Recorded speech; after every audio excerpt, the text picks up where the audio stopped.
বিসমিল্লাহির রহমানির রহিম।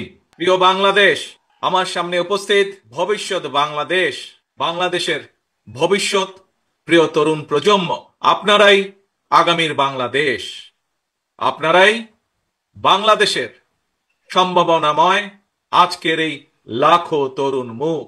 আপনারাই বদলে দিতে পারেন আগামীর বাংলাদেশ। এই তারুণ্যই ফ্যাসিবাদ মুক্ত বাংলাদেশে প্রতিষ্ঠা করবে নিজেদের নিজেদের অধিকার। প্রবীণের প্রজ্ঞা, পরামর্শ আর তারুণ্যের শক্তিতেই ইনশাল্লাহ নির্মিত হবে ৭১ থেকে ২৪ পর্যন্ত লাখো শহীদের আকাঙ্ক্ষার সেই প্রত্যাশিত বাংলাদেশ। আজকের এই তারুণ্যের সমাবেশের সভাপতি জনাব আব্দুল মোনায়েন মুন্না, উপস্থিত বাংলাদেশ জাতীয়তাবাদী দলের স্থায়ী কমিটির সম্মানিত সদস্যবৃন্দ, বিএনপির কেন্দ্রীয় এবং অঙ্গ সহযোগী সংগঠনের নেতৃবৃন্দ, এই সমাবেশে উপস্থিত বিভিন্ন শ্রেণী পেশা বিশিষ্টজন, বিশিষ্ট ব্যক্তিবর্গ, সমাবেশে অংশগ্রহণকারী লাখো লাখো মানুষ, আপনারা আমার সালাম গ্রহণ করুন। আসসালাম আলাইকুম। প্রিয় ভাই বোনেরা, নারী কিংবা পুরুষ, তরুণ জনগোষ্ঠী দেশের উন্নয়ন এবং অর্থনীতির প্রাণ শক্তি। তারুণ্যের শক্তি আর নারী শক্তিকে কর্ম পরিকল্পনার বাইরে রেখে কখনোই একটি রাষ্ট্র এগিয়ে যেতে পারে না। এবং তাই তরুণ জনগোষ্ঠীকে প্রাধান্য দিয়ে তরুণ জনগোষ্ঠীর আশা আকাঙ্ক্ষাকে ধারণ করে বিএনপি আগামী দিনের সকল কর্ম পরিকল্পনা গ্রহণ করছে, কাজ করছে, প্রস্তুতি নিচ্ছে।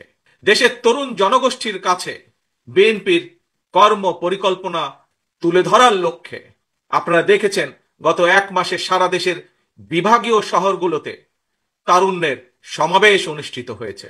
একই সাথে যেদিন সমাবেশ অনুষ্ঠিত হয়েছে তার আগের দিন ভিন্ন মত এবং ভিন্ন শ্রেণী পেশার তারুণ্যের প্রতিনিধিদের নিয়ে অনুষ্ঠিত হয়েছে সেমিনার। তারা তাদের মতামত তুলে ধরেছেন কিভাবে এই দেশকে আমরা সামনে এগিয়ে নিয়ে যেতে পারি। আজ তারই অংশ হিসাবে ঢাকা বিভাগের তারুণ্যের সমাবেশ অনুষ্ঠিত হচ্ছে। উপস্থিত সমাবেশ মানুষের আকাঙ্ক্ষা এখন আর স্বপ্ন দেখার মধ্যে সীমাবদ্ধ নয়, এখন সকলের সামনে সম্ভাবনার সকল দ্বার উন্মুক্ত। এই সম্ভাবনার বাস্তবায়ন ঘটিয়ে বাংলাদেশকে সমৃদ্ধি এবং সাফল্যের দিকে এগিয়ে নিয়ে যেতেই হবে আমাদেরকে। আর কথামালার রাজনীতি নয়, বিএনপির আগামী দিনের রাজনীতি নিরাপদ কর্ম পরিবেশ এবং নতুন কর্মসংস্থান সৃষ্টির রাজনীতি। আর কথামালার রাজনীতি নয়, এখন বাস্তবায়ন আর দৃষ্টান্ত স্থাপনের রাজনীতি। তরুণ প্রজন্মের প্রিয় ভাই বোনেরা, সুজলা সুফলা আমাদের এই প্রিয় মাতৃভূমি বাংলাদেশ অত্যন্ত জনবহুল।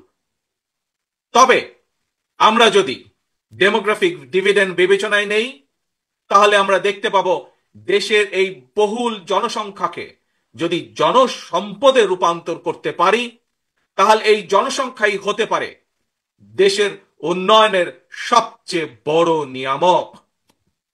এবং তাই দেশের কর্মক্ষম জনসংখ্যাকে জনসম্পদে রূপান্তর করতে আমরা অগ্রাধিকার নির্ধারণ করেছি কয়েকটি।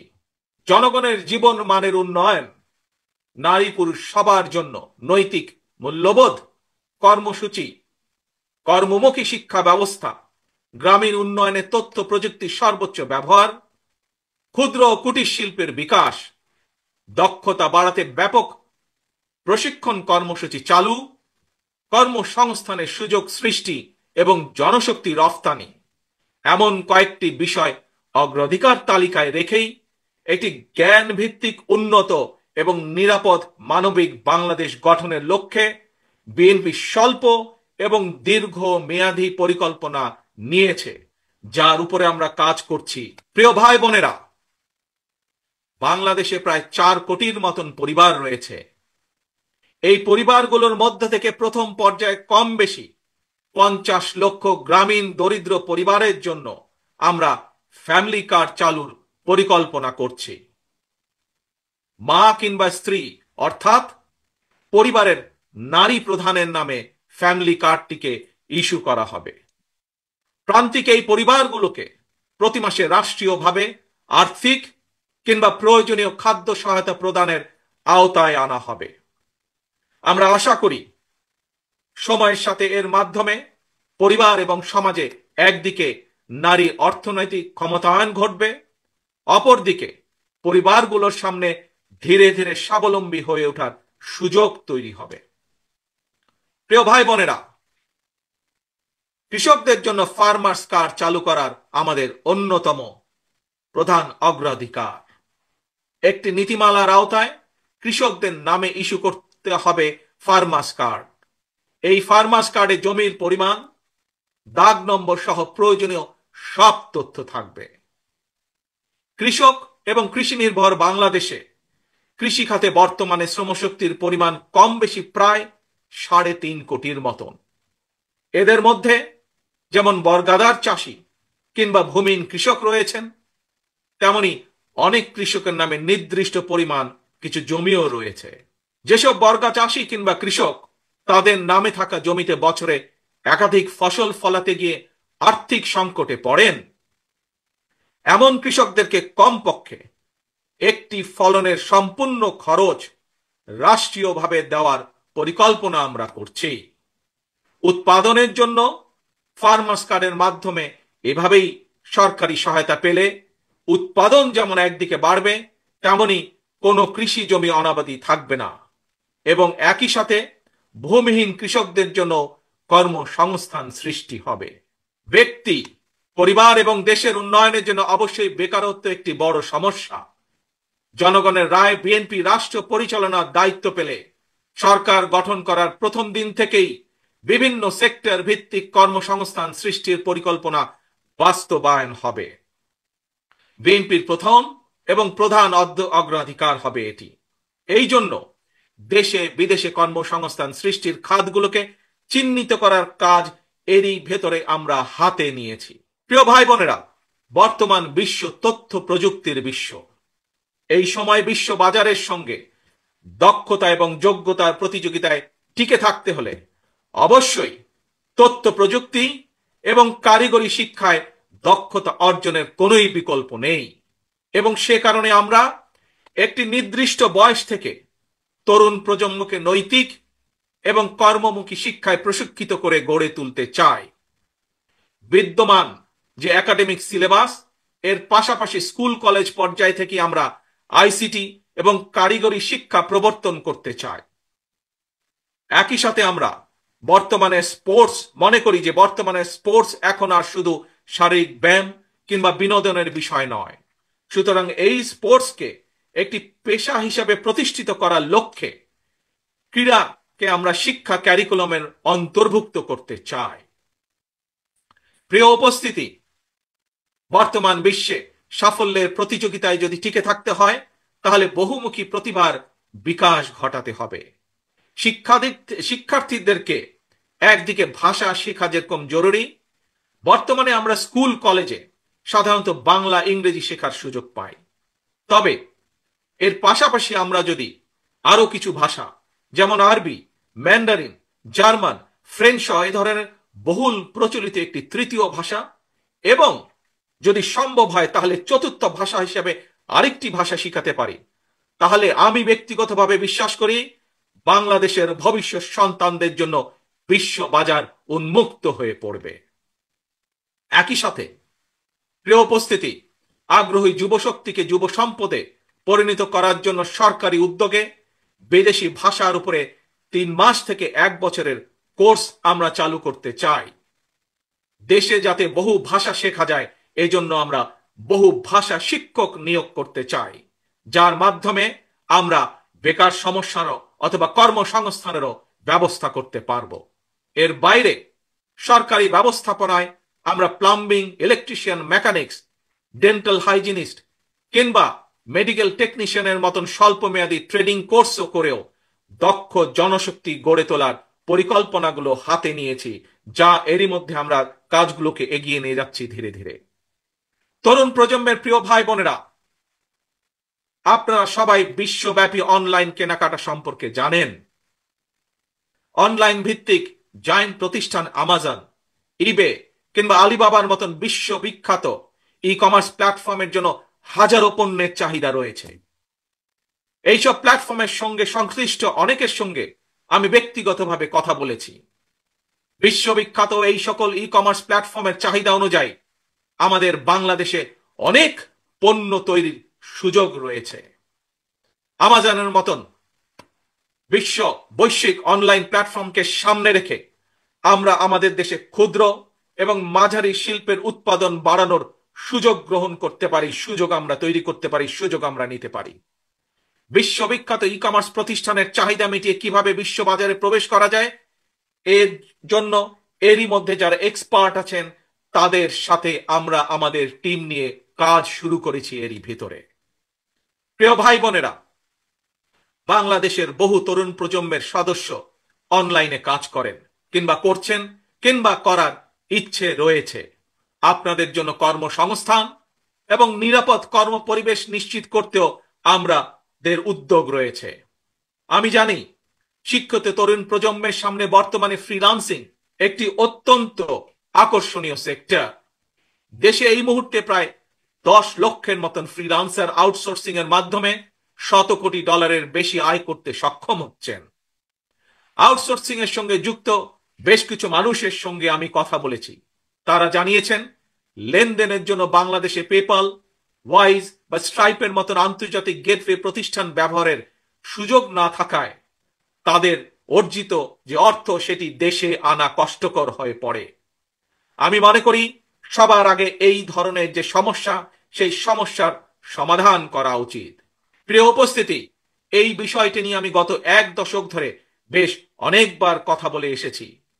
বিএনপি মনে করে প্রায়োরিটি বেসিসে দেশের IT entrepreneur, e commerce sector এবং ফ্রিল্যান্সারদের সুবিধায় পেপালের মতন আন্তর্জাতিক গেটওয়ে প্রতিষ্ঠান সুবিধা বাস্তবায়ন করা উচিত। বাংলাদেশে পেপাল সুবিধা নিশ্চিত করা গেলে, যার লক্ষ্য আমাদের রয়েছে, তাহলে লক্ষ লক্ষ ফ্রিল্যান্সারদের কাজের সুযোগ বাড়ার পাশাপাশি দেশে রেমিটেন্সের পরিমাণও বাড়বে ইনশাআল্লাহ। প্রিয় তরুণ প্রজন্মের ভাই ও বোনেরা, প্রতিকারের চেয়ে প্রতিরোধী উত্তম। এই নীতির আলোকে দেশের জনগণের স্বাস্থ্যসেবা নিশ্চিত করা বিএনপির পরিকল্পনার আরেকটি গুরুত্বপূর্ণ অগ্রাধিকার। জনসচেতনার মাধ্যমে অনেক ধরনের রোগ থেকে নিজেদেরকে মুক্ত রাখা যায়। নাগরিকদের স্বাস্থ্যসেবা নিশ্চিত করতে বিএনপি 1 থেকে 3 বছরের স্বল্প মেয়াদী এবং দীর্ঘমেয়াদী পরিকল্পনা হাতে নিয়েছে। এর একটি অংশ হিসাবে প্রতিটি গ্রামে আমরা হেলথ কেয়ার ওয়ার্কার নিয়োগ দেওয়ার পরিকল্পনা নিয়েছি।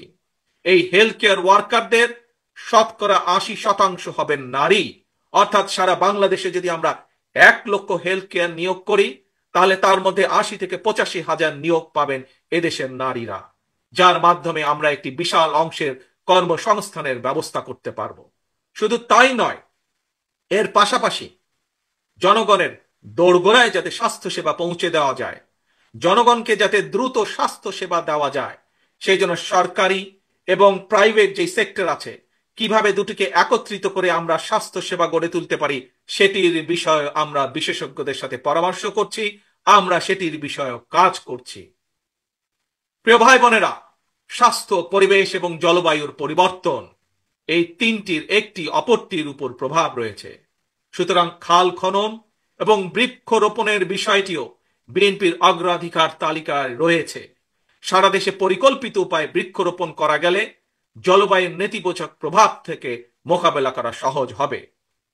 প্রায় আমরা পত্রিকার পাতায় দেখি যে বাংলাদেশের, বিশেষ করে ঢাকা শহরের যে বাতাস, সেটি বিশ্বের মধ্যে সবচাইতে যে খারাপ শহরগুলো তার 1-2টির মধ্যেই উঠানামা করছে। এবং শুধু তাই নয়, বৃক্ষরোপণ সহ আরো কিছু ক্লাইমেট পলিসি নির্ধারণের জন্য আমরা এরই ভিতরে কাজ শুরু করেছি বিশেষজ্ঞদেরকে সাথে নিয়ে। আমাদের লক্ষ্য থাকবে একটি নির্বাচিত সরকারের মেয়াদ যখন 5 বছর, 5 বছরের পরে 5 বছরের ভেতরে 25 থেকে প্রায় 30 কোটি বৃক্ষ রোপণ করা, এবং একই সাথে লক্ষ্য থাকবে সামগ্রিকভাবে দেশের যে তাপমাত্রা সেটি 2 থেকে চেষ্টা করা 3 ডিগ্রি পর্যন্ত কমিয়ে নিয়ে আসা। প্রিয় ভাই বোনেরা, গণতন্ত্র পুনঃপ্রবর্তন করে স্বাধীনতার ঘোষক রাষ্ট্রপতি জিয়াউর রহমান এই দেশে উন্নয়ন উৎপাদনের রাজনীতি চালু করেছিলেন। Mother of democracy Begum Khaleda Zia দেশে নারী শিক্ষার প্রসার ঘটিয়েছিলেন। দেশ এবং জনগণের উন্নয়নে বিশেষ করে তরুণ জনগোষ্ঠীকে প্রাধান্য দিয়ে সেজন্য বিএনপিও আগামী দিনের পরিকল্পনা গ্রহণ করছে। তরুণ প্রজন্মের প্রিয় ভাই বোনেরা, জনগণই বিএনপির সকল রাজনৈতিক ক্ষমতার উৎস। তাই আমরা সরকারে না থাকলেও একটি দায়িত্বশীল গণতান্ত্রিক রাজনৈতিক দল হিসাবে তরুণ প্রজন্মের সামনে দেশ এবং জনগণের উন্নয়নে বিএনপির নেওয়া যে বিস্তারিত কর্ম পরিকল্পনা, তার কয়েকটি অগ্রাধিকার কর্মসূচি আজ সংক্ষেপে আপনাদের সামনে আমি তুলে ধরলাম। প্রিয় ভাই বোনেরা, আগামী জাতীয় নির্বাচনে বিএনপি ইনশাআল্লাহ জনগণের রায় রাষ্ট্র পরিচালনার সুযোগ পেলে দেশ এবং জনগণের উন্নয়নে পর্যায়ক্রমিকভাবে দলের গৃহীত পরিকল্পনাগুলো বাস্তবায়ন করবে ইনশাআল্লাহ। তবে যে কোনো দলের তাদের কর্মসূচি বাস্তবায়ন করতে হলে দরকার একটি জবাবদিহিমূলক সরকার, দরকার একটি নির্বাচিত সরকার। তবে আগামী জাতীয় নির্বাচন অনুষ্ঠান নিয়ে মনে হয় এরই ভিতরে টাল বাহানা শুরু হয়েছে বা চলছে। কথিত অল্প সংস্কার আর বেশি সংস্কারের অভিনব শর্তের আবর্তে ঘুরপাক খাচ্ছে আগামী জাতীয় নির্বাচনের ভবিষ্যৎ। এরই ভিতরে জনগণ বিশ্বাস করতে শুরু করেছে সংস্কার নিয়ে সময় ক্ষেপণের আড়ালে অন্তর্বর্তীকালীন সরকারের ভেতরে এবং বাইরে কারো কারো মনে হয় কিছু ভিন্ন উদ্দেশ্য রয়েছে। প্রিয় সমাবেশ, পলাতক স্বৈরাচারের সময় আমরা দেখেছি তারা কিভাবে আদালতকে অবজ্ঞা করেছে, আদালতের রায়কে অবজ্ঞা করেছে। অত্যন্ত দুঃখের সাথে বলতে হয়, পলাতক স্বৈরাচারের পরে যেই সরকারের কাছে দেশের মানুষ আশা করেছিল যে আইনের প্রতি সম্মান থাকবে, আমরা দেখেছি আদালতের রায়ের প্রতি সম্মান না দেখিয়ে যারা ইশরাক হোসেনকে ঢাকা দক্ষিণের মেয়রের দায়িত্ব গ্রহণে বাধা সৃষ্টি করেছে, সেই স্বৈরাচারের সেই একই যে ঘটনা সেটির পুনরাবৃত্তি আমরা দেখতে পাচ্ছি। প্রিয় সমাবেশ, আপনাদের কাছে আমার আজকে জিজ্ঞাসা, যারা আইনের প্রতি শ্রদ্ধা দেখায় না, যারা আদালতের নির্দেশকে অবজ্ঞা করে, তাদের কাছ থেকে আমরা কতটুকু সংস্কার আশা করতে পারি? প্রিয় সমাবেশ, আমি প্রায় একটি কথা বলি, পুঁথিগত সংস্কারের চেয়ে ব্যক্তি মানসিকতার সংস্কার অনেক বেশি জরুরি। নর্থ কোরিয়ার সংবিধানে লেখা রয়েছে Democratic People's Republic of North Korea. সুতরাং কি লেখা আছে তার চেয়েও বেশি যেটি জরুরি তা হলো মেনে চলা। ইশরাকের ক্ষমতা গ্রহণ বা ইশরাকের শপথ গ্রহণে বাধা সৃষ্টি করে আজ আমরা আবারও স্বৈরাচারী মানসিকতার বহিঃপ্রকাশ দেখতে পাচ্ছি। প্রিয় তরুণ প্রজন্মের ভাই বোনেরা, নিরপেক্ষতা এবং বিশ্বাসযোগ্যতাই কিন্তু অন্তর্বর্তীকালীন সরকারের প্রধান পুঁজি। তাই তাদের প্রতি আমাদের আহ্বান থাকবে, তাদের প্রতি আমাদের পরামর্শ থাকবে, জনগণের বিশ্বাস ভালোবাসা নষ্ট হয় অন্তর্বর্তীকালীন সরকারের এমন কোনো পদক্ষেপ নেওয়া ঠিক হবে না। একই সাথে অন্তর্বর্তীকালীন সরকারের প্রতি আবারও আহ্বান জানিয়ে বলতে চাই, গণতান্ত্রিক আমি জনগণ এবং গণতন্ত্রের পক্ষের রাজনৈতিক দলগুলোকে দয়া করে প্রতিপক্ষ বানাবেন না। যদি আপনাদের কেউ রাষ্ট্র পরিচালনায় থাকতে চায়, তাহলে সরকার থেকে পদত্যাগ করে জনগণের কাতারে আসুন, নির্বাচন করুন। যদি ভবিষ্যতে নির্বাচনে জনগণের রায় পান, তাহলে আবার সরকারের দায়িত্ব গ্রহণ করুন। প্রিয় তরুণ প্রজন্মের ভাই বোনেরা, গত 1.5 দশকে ভোটার তালিকায় প্রায় 3.5 কোটি ভোটার সংযুক্ত হয়েছেন, নতুন ভোটার সংযুক্ত হয়েছেন। এই নতুন ভোটাররা আজ পর্যন্ত একটি জাতীয় নির্বাচনেও ভোট দিয়ে তাদের নিজের পছন্দের প্রার্থীকে জনপ্রতিনিধি নির্বাচিত করার সুযোগ পায়নি। পতিত পরাজিত পলাতক স্বৈরাচারের কাছে মানুষের অধিকার প্রতিষ্ঠা কিংবা নির্বাচন কোনো গুরুত্বপূর্ণ কিছু ছিল না। সুতরাং সংস্কার ইস্যুর পাশাপাশি জাতীয় নির্বাচন অনুষ্ঠানের জন্য অন্তর্বর্তীকালীন সরকারের দৃশ্যমান প্রস্তুতি নেওয়া উচিত বলে আমরা বিশ্বাস করি বা আমরা মনে করি। প্রিয় সমাবেশ, অতীতে বিভিন্ন সময় এই বাংলাদেশে তত্ত্বাবধায়ক সরকার নিরপেক্ষ নির্বাচন অনুষ্ঠিত করেছে এবং প্রত্যেকটি ক্ষেত্রে আমরা দেখেছি তত্ত্বাবধায়ক সরকার 3 মাসের মধ্যেই সফলভাবে জাতীয় নির্বাচন অনুষ্ঠান সম্পন্ন করেছে। সুতরাং অতীতে এই বাংলাদেশে রেকর্ড রয়েছে 3 মাসের মধ্যে জাতীয় নির্বাচন অনুষ্ঠিত করা সম্ভব। কিন্তু আজ আমরা দেখছি 10 মাস পার হয়ে গেল, অন্তর্বর্তীকালীন সরকার নির্বাচনের দিনক্ষণ ঘোষণা করছে না। আমরা ফ্যাসিবাদ মুক্ত বাংলাদেশে জনগণের সরাসরি ভোটে জনগণের কাছে জবাবদিহিমূলক, জনগণের কাছে দায়বদ্ধ একটি সরকার দ্রুত দেখতে চায়। অন্তর্বর্তীকালীন সরকারের প্রতি আহ্বান, আগামী ডিসেম্বরের মধ্যেই জাতীয় নির্বাচন অনুষ্ঠিত হতে হবে। আবারও আমরা বলতে চাই, আগামী ডিসেম্বরের মধ্যেও জাতীয় নির্বাচন অনুষ্ঠিত হবে। নতুন প্রজন্মের প্রিয় ভাই বোনেরা, আজকের এই সমাবেশ, প্রিয় দেশবাসী, আগামী ডিসেম্বরের মধ্যে আপনারা জাতীয় নির্বাচন অনুষ্ঠান যাতে অনুষ্ঠিত হয় তার প্রস্তুতি নিতে শুরু করুন। কারা রাষ্ট্র পরিচালনা করবে, কারা আপনাদের প্রতিনিধি হবে, জাতীয় নির্বাচনে আপনারা ভোট দিয়ে আপনাদের সেই প্রতিনিধিকে আপনারা নির্বাচিত করবেন। প্রিয় সমাবেশ, শহীদ রাষ্ট্রপতি জিয়ার সৈনিক দেশনেত্রী বেগম খালেদা জিয়ার কর্মীদের প্রতি আহ্বান জানিয়ে বলতে চাই, আপনারা জনগণের কাছে যান, তাদের প্রত্যাশা জানার চেষ্টা করুন, তাদের প্রত্যাশা বোঝার চেষ্টা করুন, জনগণের মন জয় করুন। কারণ জনগণই বিএনপির সকল রাজনৈতিক ক্ষমতার উৎস। প্রিয় দেশবাসী, প্রিয় সমাবেশ, প্রিয় ভাই বোনেরা, এবার আমি আপনাদের সামনে একটি ছোট্ট স্লোগান তুলে ধরতে চাই। মন দিয়ে দয়া করে সবাই শুনবেন। প্রথমে আমি স্লোগানটি বলবো, মন দিয়ে শুনবেন। তারপরে দ্বিতীয়বার আবারও আমি বলবো, তখন দয়া করে সকলে আমার সামনে স্লোগানটি আপনারা একই সাথে বলবেন। দিল্লি নয়, পিন্ডি নয়, নয় অন্য কোন দেশ, সবার আগে বাংলাদেশ। প্রিয় সমাবেশ বলুন, প্রিয় দেশবাসী বলুন, দিল্লি নয়, পিন্ডি নয়, নয় অন্য কোন দেশ, সবার আগে বাংলাদেশ। আল্লাহ হাফেজ। বাংলাদেশ জিন্দাবাদ, বাংলাদেশ জাতীয়তাবাদী দল জিন্দাবাদ।